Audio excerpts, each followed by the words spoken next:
Bonjour à tous et bienvenue dans la matinale, j'espère que vous allez bien, que vous avez passé une bonne semaine et on se retrouve comme tous les vendredis matins pour parler de l'actu de l'audio et des instruments de musique. Voilà, il s'est passé plein de choses cette semaine, à commencer par Bitwig qui a sorti la 4e version de sa Stan, de Strymon qui sort un produit mais ce n'est pas une pédale, d'Universal Audio qui sort un produit mais c'est un plugin comme d'habitude, et enfin de Gretsch qui sort des nouvelles guitares mais c'est pas cher, vous allez voir. Enfin voilà, on parle de tout ça juste après le jingle bien sûr.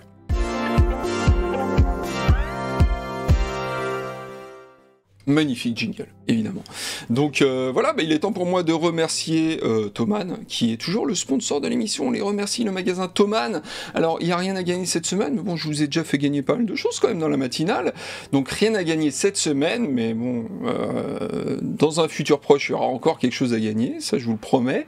Mais par contre, comme toutes les semaines, à la fin de la vidéo, je vous promets quelques promos sympas, une petite sélection. Voilà, j'ai sélectionné avec notre partenaire Thomann des promos assez sympas. Vous allez voir, si vous êtes plutôt branché reverb, plugin et tout, ça peut vous intéresser, mais ça sera à la fin de la vidéo, car on commence la première news avec Bitwig. Après Reason la semaine dernière, c'est donc au tour de Bitwig d'annoncer une nouvelle version, et on est toujours assez curieux de voir comment cette Stan relativement nouvelle, hein, ça fait que depuis quelques années, c'est une des Stans les plus récentes du marché, comment elle va se développer, car elle a su prendre une trajectoire originale au fil des années, car si au début on avait vu débarquer un potentiel concurrent pour Ableton Live, les nouveautés apportées par les versions 2 et 3 ont fait aller Bitwig vers le sound design plutôt et le monde du modulaire virtuel. C'était très intéressant avec notamment The Grid, la grosse nouveauté de la version 3 qui permettait à l'utilisateur de créer des systèmes modulaires complexes.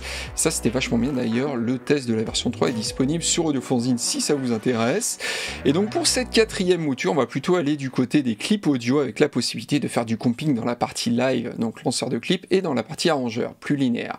Donc c'est quelque chose évidemment qui nous fait sourire parce qu'on l'a vu débarquer dans Live 11, la dernière version qui est sortie il y a quelques mois d'Ableton, donc un des concurrents on va dire, et donc on voit arriver dans Bitwig 4, bah oui forcément ça fait sourire. Et pour ceux qui se demandent ce qu'est le comping, parce qu'il y a peut-être des gens ici qui se disent mais c'est quoi le comping, je ne sais pas, donc ça permet en fait le comping de construire une piste composite à partir de plusieurs prises de son. En gros on peut faire une sorte de best-of de plusieurs prises et choisir les meilleurs moments. Donc là où c'est intéressant, c'est que dans Ableton Live, vous avez vu peut-être le test sur Audiofanzine, dans la version 11, le comping n'existait que dans la partie arrangement, donc c'est la partie linéaire, alors que l'éditeur de Bitwig parle aussi du clip launcher, donc c'est la partie vraiment looping, live, etc. Et en fait, comment ils ont fait ? Ils ont intégré le comping directement dans le clip audio, et ça, j'avoue que c'est plutôt pas mal, c'est très intelligent de leur part, et en plus ça a l'air assez coloré, on peut s'en servir aussi pour faire des patchworks sonores, en mettant finalement n'importe quelle source audio dans une ligne de comping, parce que voilà, ça peut aussi intéresser tous les fans de patchwork, pas seulement ceux qui veulent avoir la prise parfaite. Donc franchement, le fait qu'ils aient intégré ça aussi dans le clip launcher, moi je trouve que c'est super, et c'est peut-être d'ailleurs quelque chose qu'on va voir arriver d'ailleurs dans Ableton. La deuxième nouveauté se situe au niveau des modulateurs, avec les nouveaux opérateurs qui permettent d'animer et de faire moduler de nouvelles manières vos sons. On sait que c'est un peu le dada de Bitwig, de moduler dans tous les sens. Alors il y a l'opérateur Chance donc Chance, qui ajoute plus ou moins d'aléatoire, Repeats qui permet de répéter des valeurs plus ou moins rapidement, et d'ailleurs de faire évoluer aussi ces valeurs au fil du temps, au fil des répétitions. Il y a l'opérateur occurrence qui permet carrément de programmer, de mettre des conditions à base de if, etc., etc. Donc là, vous programmez carrément. Et il y a l'opérateur récurrence qui permet de jouer une séquence qu'une fois sur 2, par exemple, ou voilà, en respectant un pattern, par exemple, une fois sur 4, ou de faire même un truc encore plus évolué. Donc ça, c'est pas mal de choses finalement pour injecter un peu d'aléatoire dans vos compos et surtout d'éviter une musique trop répétitive. Et je sais que voilà, il y en a pas mal, notamment ceux qui font de la musique électro, ça peut être super important pour eux, donc ça c'est vraiment quelque chose qui peut vous plaire si vous êtes là-dedans. Et enfin, on pourra, toujours dans l'aléatoire d'ailleurs, on pourra contrôler l'aléatoire avec l'Expression Spread qui permet de circonscrire un petit peu les valeurs aléatoires d'un paramètre. Et il a l'air d'être plutôt bien fait, toujours au niveau de l'intégration, car on voit bien dans l'interface différentes couleurs et on voit du coup l'Expression Spread en fonction des notes, savoir s'il est plus large ou moins large, voilà, en fonction des notes. Allez voir, c'est vraiment, ça a l'air d'être très très bien intégré. Autre nouveauté sympa aussi, c'est que c'est compatible Mac M1. Donc ça, en tout cas, c'est natif avec les nouveaux Mac. Donc ça, c'est plutôt bien. Je crois que Ableton, c'est pas encore le cas, même si ça fonctionne, mais pas de manière native. Et la version bêta est déjà dispo pour tous les utilisateurs, donc vous pouvez l'utiliser, l'essayer dès aujourd'hui. Et pour la version finale, l'éditeur annonce fin Q2, début Q3, donc juin, juillet, quoi. Fin juin, début juillet. Voilà, allez, on continue avec Strymon, et pour une fois, Strymon ne sort pas une pédale, mais un hub MIDI. Alors à quoi ça sert le hub MIDI? Ça sert à envoyer des messages MIDI à plusieurs pédales en même temps, que ce soit au format DIN 5 broches, donc le format MIDI classique qu'on connaît tous, ou au format Jack TRS.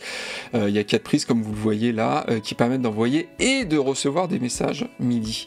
Donc le format Jack TRS, c'est un format MIDI qu'on voit pas mal sur les pédales de Strymon, évidemment, mais pas que, on voit aussi chez Meris, il me semble, chez Empress Audio, voilà, chez d'autres marques comme ça. Et d'ailleurs, le hub ne fonctionne pas que avec les pédales Strymon, il fonctionne aussi avec les autres pédales qui utilisent du MIDI au format Jack TRS. C'est pas un format fermé, vous pouvez l'utiliser avec n'importe quoi.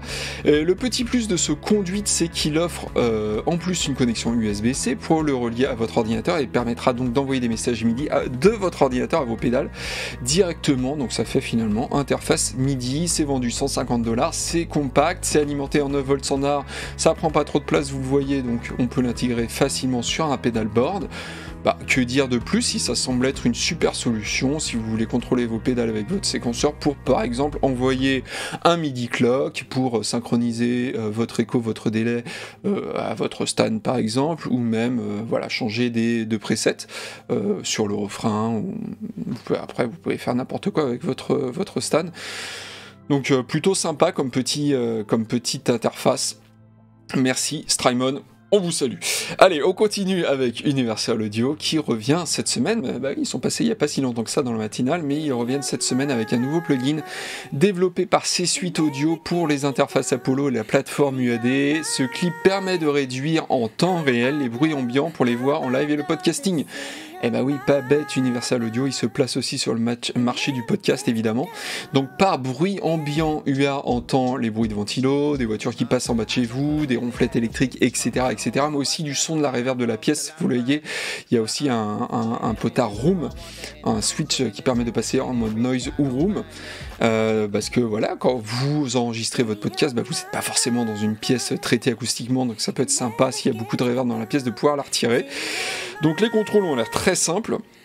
Après, il faut voir si c'est efficace, parce que c'est pas donné, c'est 350$ quand même, donc on espère que ça marche bien, surtout que, alors c'est pas un concurrent direct, mais Nvidia, avec le système Broadcast, qui est fourni avec toutes les cartes graphiques Nvidia, fait un petit peu la même chose, et lui aussi en temps réel, et ça marche super bien, moi je l'ai dans mon PC, et ça utilise du machine learning, et c'est gratuit, pour peu que vous ayez une carte graphique Nvidia évidemment.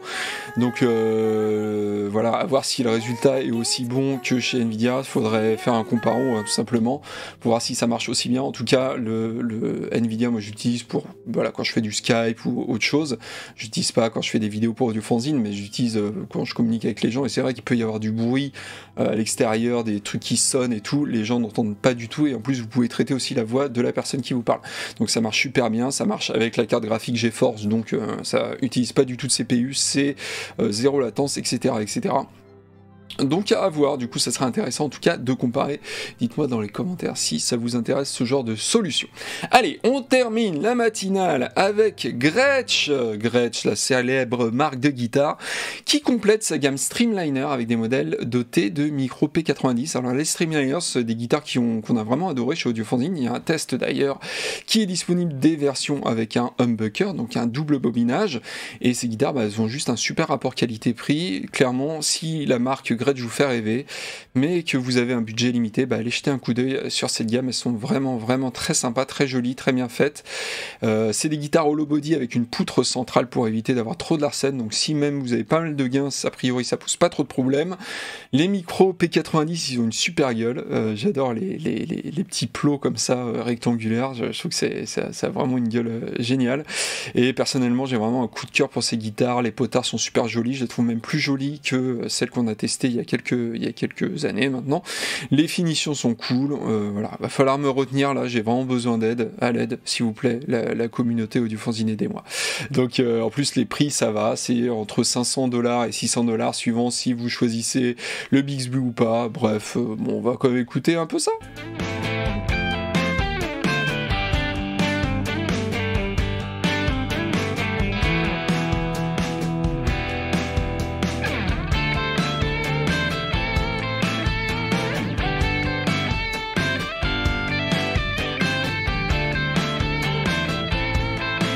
Bon alors, ce P90, il sonne ou pas, hein? C'est un peu le meilleur micro de la vie de la Terre, un peu ce micro, non?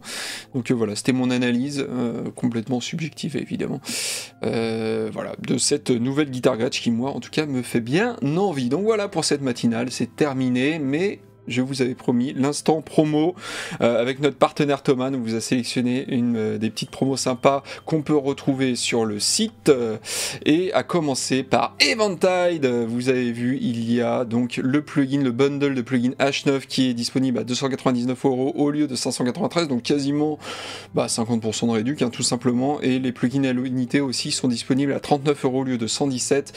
Il y a vraiment des super plugs là-dedans, Triceracorus, un Super Chorus, Black Hole, l'Ultra Tap. Alors c'est pas des algos qui sont très récents, mais c'est des algos qui marchent toujours très bien, et les plugins par contre sont récents, hein, voilà. Et puis il y a même des pédales qui sont sorties il y a pas longtemps. Donc bon, ils rentabilisent clairement leurs algos, hein, mais en tout cas c'est des algos qui marchent super bien. Donc voilà, si ces plugins vous intéressent, ça peut être le moment de craquer. Et enfin, il y a TC Electronic avec ce plugin de reverb, mais qui est livré avec une télécommande de bureau. Donc une télécommande bien réelle, vous le voyez ici. Et le prix est plutôt sympa parce qu'il est de 98€ au lieu de, je crois, 179 à la base. Donc pareil, quasiment 50% de réduction. Donc plutôt sympa, vous voyez l'interface ici, donc c'est un plugin mais qui fonctionne avec une télécommande. Donc si voilà, vous êtes du genre plugin mais que vous aimez bien avoir des vrais boutons physiques sous les doigts, ça peut vous intéresser. Donc voilà, pour cette matinale c'est terminé, n'hésitez pas à mettre un pouce en l'air, à vous abonner à la chaîne si vous aimez ce type de vidéo, à mettre la petite cloche aussi parce que je peux revenir de manière complètement impromptue si l'actu le demande. Moi je suis là, dispo comme d'habitude, et puis il y a plein d'autres vidéos, hein. J'ai plein de collègues sur la chaîne qui font des vidéos super intéressantes, toujours autour de la musique, de l'audio. Donc voilà, si ça vous intéresse, si vous êtes musicien, que vous aimez l'audio et que vous n'êtes pas abonné au YouTube d'Audiofanzine, franchement, c'est pas normal. Je suis désolé de vous dire ça, mais c'est pas normal du tout.